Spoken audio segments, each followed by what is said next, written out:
ఓం శ్రీ గణేశాయ నమః. శ్రీ గురుభ్యో నమః. శ్రీమాత్రే నమః.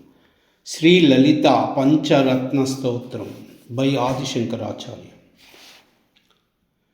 ప్రాతః స్మరామి లలితా వదనారవిందం బింబాదరం మృదులమౌక్తికశోభినాసం ఆకర్ణదీర్ఘనయనం మణికుండలాఢ్యాం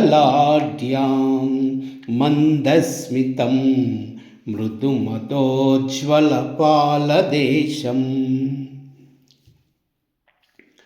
ప్రాతర్భజామి లలితా భుజకల్పవల్లీం రత్నాంగుళీయలసదంగుళిపల్లవాఢ్యాం మాణిక్యహేమవలయాంగదశోభమానాం పుండ్రేక్షు చాపాకుసుమేషు సృనిర్దదానం ప్రాతర్నమామి లలితా చరణారవిందం భక్తేష్టదాననిరతం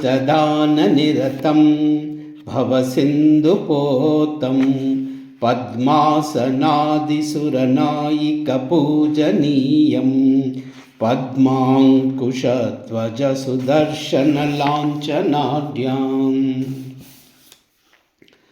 ప్రాతః స్తుతే పరశివాం లలితాం భవానీం త్రయ్యంతవేద్యవిభవాం కరుణానవద్యాం విశ్వస్య సృష్టివిలయ స్థితిహేతుభూతాం విశ్వేశ్వరీం నిగమావాङ्మనాతిదూరం ప్రాతర్వదామి లలితే తవ పుణ్యనామా కామేశ్వరీతి కమలేతి మహేశ్వరీతి శ్రీశాంభవీతి జగతాం జననీ పరేతి వాగ్దేవతేతి వచసా త్రిపురేశ్వరీతి యః శ్లోకపంచకమిదం శ్రీలలితాంబికాయాः సౌభాగ్యదం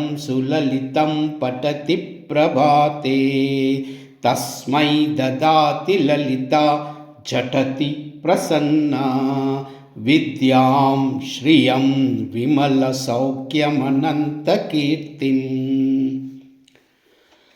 ఓం కైలాహ్రీ అసకాలహ్రీ సకలహ్రీ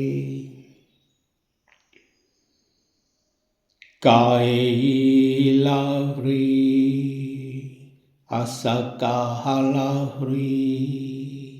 సకలహ్రీ కైలాహ్రీ అసకాలహ్రీ సకలహ్రీ. సర్వమంగళ.